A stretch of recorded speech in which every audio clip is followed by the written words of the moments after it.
কোনো কারণে যদি তোমার রেজাল্ট খারাপ হয় তাহলে তুমি কি করবে? এই প্রশ্নটা হয়তো বা তোমার মনে মনে আসতে পারে, কিন্তু কখনো অ্যান্সার ঠিক খুঁজে বের করা নেই। অনেকেই বলছে ভাই বোর্ড চ্যালেঞ্জ করবো ব্যাস আর কি। বাট তারপর আরও বেশ কিছু বিষয় রয়েছে, যে বিষয়গুলো তোমাদের মাথায় রাখতে হবে। দুইটা করণীয় তোমাদের রয়েছে। সো এখানে আমরা আজকের ভিডিওতে তোমাদের বলবো, যদি তোমার রেজাল্ট তোমার প্রত্যাশা পূরণ করতে না পারে, অর্থাৎ তুমি পরীক্ষা অনেক ভালো দিয়েছিলে, হয়তো তুমি সেখানে A+ পাইতা, হয়তো তুমি আরও ভালো রেজাল্ট করতে, কিন্তু সেটাও করো নাই। কোনো কারণে হয়তো সেখানে নাম্বার তুমি কম পেয়েছো, হয়তো বা সেখানে তুমি ফেলও করেছো। তো এই জায়গায় যারা পাস করার কথা কিন্তু ফেল করেছো, যারা A+ পাওয়ার কথা তারা কিন্তু নাম্বার কম পেয়েছো। এই সব জায়গায় তুমি কি করতে পারো, আমরা এই দুটো ব্যাপার নিয়ে মূলত একটু কথাবার্তা বলবো। কারণ আমার কাছে মনে হয় যেহেতু রেজাল্ট খুব নিকটে চলে এসেছে, অনেকে এই ব্যাপারটা নিয়ে কনফিউজ যে আসলে কি করতে পারি আমি, রেজাল্ট যদি প্রত্যাশা পূরণ কোনো কারণে না করতে পারে। এবং বাস্তবতা কি জানো, সত্য অনেকে রেজাল্টের প্রত্যাশা পূরণ করতে পারবে না। কারণ হচ্ছে অনেকে হয়তো রেজাল্ট পরীক্ষা অনেক ভালো দিয়েছে, কিন্তু এখানে অনেকগুলো প্রসেস আছে। আমি তোমাদেরকে একটু নামগুলো বলি, প্রসেসগুলো আগে একটু বুঝতে শিখি। এসএসসির রেজাল্ট খুব দ্রুত দেখতে হলে তোমরা গুগল প্লে স্টোরে গিয়ে এসএসসির রেজাল্ট 2024 লিখে সার্চ করো এবং কমলা কালারের লোগো সহ অ্যাপসটি ইনস্টল করে নাও এখনই। রেজাল্টের পিডিএফ বানাতে পারবা, বোর্ড ভিত্তিক রেজাল্ট দেখতে পারবা, রেজাল্টের মার্কশিট সহ এখানে তোমরা সেভ করতে পারবা। SMS ফরম্যাট দেওয়া আছে, শুধুমাত্র তোমরা সিলেক্ট করে সেন্ড করবা। কলেজ ভর্তি বোর্ড চ্যালেঞ্জ বোর্ডের বৃত্তি সহ সকল আপডেট তোমরা এখানে পাবা। আমি ইনস্টল লিঙ্কটা ডিসক্রিপশন বক্সে এবং কমেন্টে দিয়ে দিচ্ছি, সেখান থেকে ইনস্টল করতে পারো। তুমি পরীক্ষা দিয়েছো, পরীক্ষার খাতাটা যাচ্ছে প্রথমে কার কাছে? বোর্ডের কাছে, শিক্ষকদের কাছে যাচ্ছে প্রথমে। সেই খাতা পরীক্ষা কেন্দ্রের কাছ থেকে যাচ্ছে সরাসরি বোর্ডের কাছে। বোর্ড সেই খাতাগুলো আবার পাঠাচ্ছে শিক্ষকদের কাছে দেখার জন্য। শিক্ষকরা সেই খাতাগুলো দেখে নম্বরগুলো পাঠাচ্ছে কার কাছে? তোমাদের যদি বলি তোমাদের কার কাছে পাঠাচ্ছে? প্রধান পরীক্ষকের কাছে। প্রধান পরীক্ষক সে খাতাগুলো আরও একবার দেখে সেটা পাঠাচ্ছে বোর্ডের কাছে। বোর্ড থেকে সেগুলো যাচ্ছে সফটওয়্যারে, সফটওয়্যার থেকে আসতেছে শিক্ষা মন্ত্রণালয়ের কাছে। তারপরে তোমরা ফলাফল পাচ্ছ। অর্থাৎ অনেকগুলো কিন্তু হাত ঘুরছে।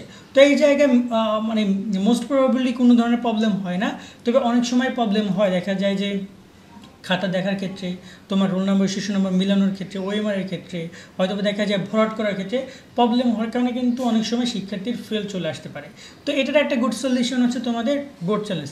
সেই ব্যাপারটা তো তোমরা সবাই জানো। তো আমি একটুবার বলে রাখি, বোর্ড চ্যালেঞ্জে কখনো নাম্বার কমে না, হয় নাম্বার বাড়বে কিন্তু নাম্বার কখনো কমবে না। সো এই জায়গায় তোমরা যেটা টেনশন করবে, যেটা আমি বোর্ড চ্যালেঞ্জ করলে মানে আমার নাম্বার কমে গেল, এটা হইলো ওটা হইলো, এটা সম্পূর্ণ ভুল ধারণা।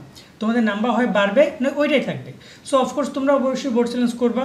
যারা ফেল করেছো তাদের মাস্ট বোর্ড চ্যালেঞ্জ করার পরামর্শ আমি দিবই। কেমন আমি এই কথাটা বলছি, কারণ দেখো তুমি যদি এক বোর্ড চ্যালেঞ্জ করতে পার সাবজেক্ট, ধরো কোনো একটা সাবজেক্টে তুমি খুব কম নাম্বার পেয়েছো, দেখা যায় যে সেখানে তুমি বোর্ড চ্যালেঞ্জ করতে পারো। বাট যদি তুমি ফেল করো, তোমার পার সাবজেক্টে সর্বোচ্চ 125 টাকা 30 টাকা খরচ যাচ্ছে। তার মাধ্যমে তুমি ব্যাপারটা ক্লিয়ার হইলে যে আসলে কি তোমার ভুলের কারণে তুমি ফেল করেছো, নাকি শিক্ষা বোর্ডের বা ওএমআর সম্পর্কিত কোনো ভুলের কারণে ফেল করেছো। সো অফকোর্স যারা ফেল করবে তাদেরকে বোর্ড চ্যালেঞ্জ করার পরামর্শ দিব। তুমি একাধিক সাবজেক্টেও বোর্ড চ্যালেঞ্জ করতে পারবা, চাইলে সব সাবজেক্টে তুমি বোর্ড চ্যালেঞ্জ করতে পারবা। সেক্ষেত্রে তোমার উপর নির্ভর করে তুমি কতগুলো সাবজেক্টে বোর্ড চ্যালেঞ্জ করবা।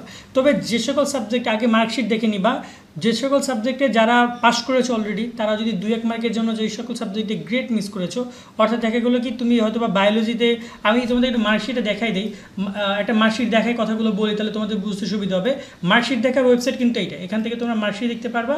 তা আমি গত বছরের একটা রেজাল্টের মার্কশিটটা দেখাই, তাহলে তোমরা ভালো করে বুঝতে পারবা। তো আমি একটু রোল নাম্বার রেজিস্ট্রেশন নম্বরটা ওর কাছ থেকে কপি করে নিচ্ছি। ওটা আমি এখানে রেজিস্ট্রেশন নাম্বারটা বসিয়ে দিলাম, রোল নাম্বারটা বসিয়ে দিলাম। তো রেজাল্ট দেখতে কিন্তু ঠিক এরকমের কোনো টাইম লাগে না। সো রেজাল্ট দেখার ওয়েবসাইটের লিঙ্কটিংগুলো কিন্তু ভিডিও করে, সেগুলো দেখো। তো দেখতে পাচ্ছ গত বছর আমরা যে রেজাল্টটা দেখছিলাম, যে ফিজিক্সে দেখো, ফিজিক্সে ও 3 মার্কের জন্য বি পাইছে, 3 মার্কের জন্য A- পাই না। অর্থাৎ যদি 60 পাইতো তাহলে কিন্তু আর A- থেকে যেত, সে মাইনাসও পাই না। ও কিন্তু ফিজিক্সে চাইলে তোমার এখানে ও চাইলে কিন্তু ফিজিক্সে তোমার এখানে বোর্ড চ্যালেঞ্জ করতে পারে 3 মার্কের জন্য। 3 মার্ক 2 মার্কের জন্য বোর্ড চ্যালেঞ্জ করাটা ইটস নর্মাল। তো এই জায়গায় কিন্তু সে নাম্বারটা দেবে শিক্ষকরা, বা দিয়ে দেয় অনেক সময়। যদি তোমার দেখা যায় যে যোগ করায় ভুল হয় খাতার মধ্যে, সেইগুলো কিন্তু তারা সলভ করে দেয়। তো এই জায়গায় অবশ্যই যদি তোমার কোনো কারণে রেজাল্ট খারাপ হয়, প্রত্যাশা পূরণ করতে না পারে, তুমি চাইছিলে হয়তো ফিজিক্সে তোমার A- থাকবে বা A গ্রেড থাকবে, সেখানে আসছে B, তো বোর্ড চ্যালেঞ্জ করো। মার্কশিটটা একটু দেখার চেষ্টা করো, মার্কশিট দেখে তুমি বোর্ড চ্যালেঞ্জ করো। এই পরামর্শটা আমি তোমাদেরকে সবাইকেই ফার্স্টে দিয়ে দিব। আর সেকেন্ড যে ব্যাপারটা, সেটা যদি দেখো কোনো কারণে অনেকে বলবে বোর্ড চ্যালেঞ্জ করলে কী হবে, চেঞ্জ হবে না। আমাকে তো হচ্ছে দেখো, বোর্ড চ্যালেঞ্জের ব্যাপারটা ঠিক এমন যে বোর্ড চ্যালেঞ্জের খাতা একদম খুব পুরোপুরিভাবে যে দেখবে পাই টু পাই মিলে তা না। বোর্ড চ্যালেঞ্জের খাতা কয়েকটা প্রসেস আছে দেখার, সেগুলো সেইভাবে দেখবে। এটা নিয়ে আমরা ভিডিও কারা কারা চাই বলে আমরা সেই ভিডিওটা করে দিব। বাট বোর্ড চ্যালেঞ্জের খাতা একটা প্রসেস আছে, সব কিছু ওরা দেখবে না। ওরা রোল নাম্বার শিশু নম্বর আর অনেক কিছু মিলাই জিলাই দেখবে, এইগুলোই শুধু ওরা করবে। সেই বিষয়টা রয়েছে। সেকেন্ড, যদি তুমি স্পেসিফিকভাবে বুঝেই ফেলো যে তুমি ওই জায়গাটায় সমস্যা করেছো, দেখা যায় অনেকেই পরীক্ষা হয়তো এমসিকিউ এ ওএমআর ভুল করছে, সেট করে ভুল করছে, বা দেখা যায় যে সিকিউ এর এমসিকিউ হয় তোমার রোল নাম্বার রেজিস্ট্রেশন নম্বরে ভুল করছো, তাহলে তুমি সরাসরি বোর্ডে গিয়ে একটা ম্যানুয়াল অ্যাপ্লাই করতে পারো। বোর্ড ওরকম কোনো সুযোগ সুবিধা না রাখলেও, বাট বোর্ডে যদি গিয়ে তোমরা ম্যানুয়ালি অ্যাপ্লাই করো যে আমার ওই প্রবলেমটা হয়েছে পরীক্ষা নিয়ন্ত্রক বরাবর, দেখা যায় যে সেখানেও কিছু সলভ হতে পারে। তবে এরকমের প্রবাবিলিটি মানটা খুবই কম। অবশ্যই তোমাকে বোর্ড চ্যালেঞ্জ আগে করতে হবে, তারপর তুমি চাইলে ম্যানুয়ালি অ্যাপ্লাই করে দেখতে পারো, যদি সুযোগ থাকে তোমার বোর্ড সেই সুযোগটা দেয়। সেই ব্যাপারটা আমি বলবো যে তোমাদের উপর নির্ভর করে, বাট চেষ্টা করতে হবে যেন কোনোভাবে মানসিকভাবে তোমরা ভেঙে না পারো। সামাজিকভাবে দেখা যায় বাবা মা বা আত্মীয় স্বজন সবার একটা চাপ থাকে যে ফেল করেছে বা এটা করেছে বা রেজাল্ট খারাপ হয়েছে, তখন দেখা যায় অনেক নানান কথা হবে। বাট বাস্তবতা কি জানো, তুমি ভালো কিছু একটা করো, ওগুলো সব ভুলে যাবে, 2 দিন পর সব স্বাভাবিক। আমি অনেক দেখেছি ভাইয়া। সেই বিষয়গুলো নিয়ে কেউ বেশি টেন্স হয়েও না, যে আমার কেউ প্রত্যাশা বেশি করবে না, আবার বেশি কেউ মানে বক বা অতি প্রত্যাশা রাখবে না যে আমার রেজাল্ট এ প্লাস হবে, দেখিস এত কিছু বলার দরকার নেই। যেটা হবে সেটা ভালো। গোপনে যদি হয়ে যায়, দেখা যায় যে রেজাল্ট যখন ভালো হয়ে যাবে তখন সবাই এমনি তোমাকে বাহাবা দিবে। সো এই রিল্যাক্স থাকো, অত বেশি প্যারা নেওয়ার কিছু নেই। যদি কোনো কারণে রেজাল্ট প্রত্যাশা না করে, জাস্ট এই 2টা কাজই করো, বোর্ড চ্যালেঞ্জ করবা। সেকেন্ড, তোমরা বোর্ডে গিয়ে ম্যানুয়ালি অ্যাপ্লাই করতে পারো। তোমার যদি স্পেসিফিক কোনো প্রবলেম হয়, সেটা সেই সাবজেক্টের অধীনে তুমি বলতে পারো যে আমার এখানে এমসিকিউটা সবচেয়ে সমস্যা বেশি ছিল, বা আমি এটা খেয়াল করে এসেছি, আমি এই ভুলটা করেছিলাম। সেই ব্যাপারে অ্যাপ্লাই তোমরা করতে পারো। আর একটা কথা সবসময়ের জন্য বলবো, রেজাল্ট তোমাদের সকলের অনেক ভালো হোক, এটা আমরা সবসময়ের জন্য দোয়া করি।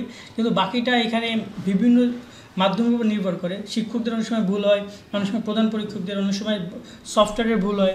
তো এইসব জায়গায় কিন্তু তোমাকে একটু ধৈর্য ধারণ করতে হবে, এই জিনিসটা মাথায় রাখবে সবসময়ের জন্য।